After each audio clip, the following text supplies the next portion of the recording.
ကွာအပိုင်းနဲ့ကတော့ဟိုနော်အပိုင်းတစ်ကတော့ပြီးသွားပြီပေါ့နော်အပိုင်းနဲ့ကခုနပြစကားမျိုးဆိုလို့ရှိရင်တကယ်ချင်းလည်းလို့ပြောရတယ်ကိုကကွာကိုချက်တယ်နော်ကိုကြီးရတယ်တော့သူတို့ပြောရတယ်ကွာငါဖီယိုတင်ရှင်လေဟောအကြောင်းပိတ်ခံဆောင်မဖြစ်ပြီးတော့ကွာဒီတစ်ခုပြောလိုက်တော့ကွာဒီကနေ့လည်းပထမဆုံးတင်ချင်းကွာကိုဆိုင်နေတဲ့တင်ကြီးကပြောဒီပါဗီဒီယိုတင်မလဲဆိုတော့ငါရူဘီယိုလေးတင်ချင်တယ်ကွာဟဲ့တော့ဗီဒီယိုက view လည်းများ like လည်းများအောင်တော့တခြားကွာတခြားတော့တခြား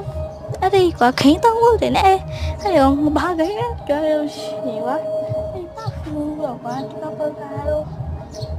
အဲ့ဒီတော့ပဲသူကပြောကြတယ်နော်ပြောရဝင်တော့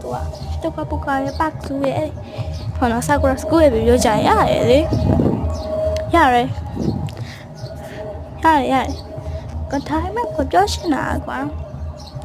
အဲ့ဒီတကယ်ချင်ပြောရတယ်ကွာဟဲ့လို့နေရဘာဖြစ်လို့ငါအဲ့လိုပြောရတယ်ဆိုနေမသိဘူးလားတဲ့ကိုတော်တော်တဲ့ Sakura School အားကိုရောချစ်တယ်တဲ့အဲ့နေမသိဘူးထင်တယ်ဆိုပြီးပြောရကွာ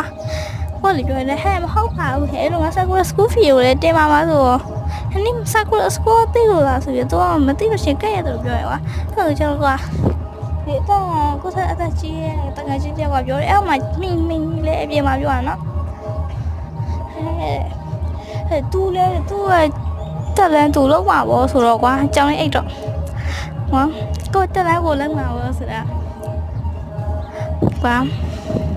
ဟဲ့ငါတို့တဲ့ကောင်းတက်ရောက်စီချင်လို့ပြောတာပါတယ်အော်ကြည့်အဲ့မှာလေသူကတော်လိုက်တဲ့အဲ့ကိုစားအသက်ကြီးရဲ့တကယ်ကြီးရလေအဲ့နင်တော်လိုက်တော့လေသူ့ဘာလို့ဟောဖြစ်မယ်ဟဲ့တငယ်ကြီးဟဲ့ကောင်းမတဲ့သူကောင်းမလို့ပြောလေကွာလေဟဲ့ကောင်းမလို့ပြောကြ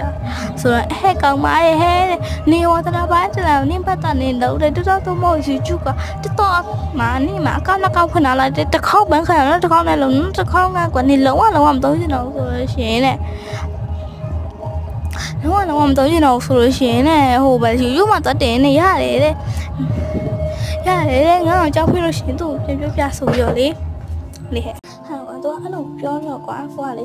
ဟဲ့တကယ်ချင်းနေကြဟဲ့တော့ဟာနေကြအမှန်တော့မယ်ဟာတိုင်းလို့လည်းမလည်းခါမတူတော့မလို့မလဲဆို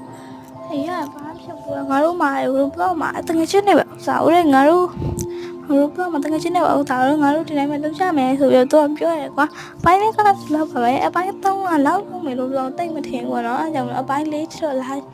လာမယ်အပိုင်း3မှာစသိန်းကျင်စသိန်းရောနော်အားလုံးပဲဒီကတော့တော့ပါပဲနော်ဟာမဒီလောက်ပါပဲတားလည်းထမသိချင်တော့ဘူးပေါ့နော်စိတ်ညစ်တယ်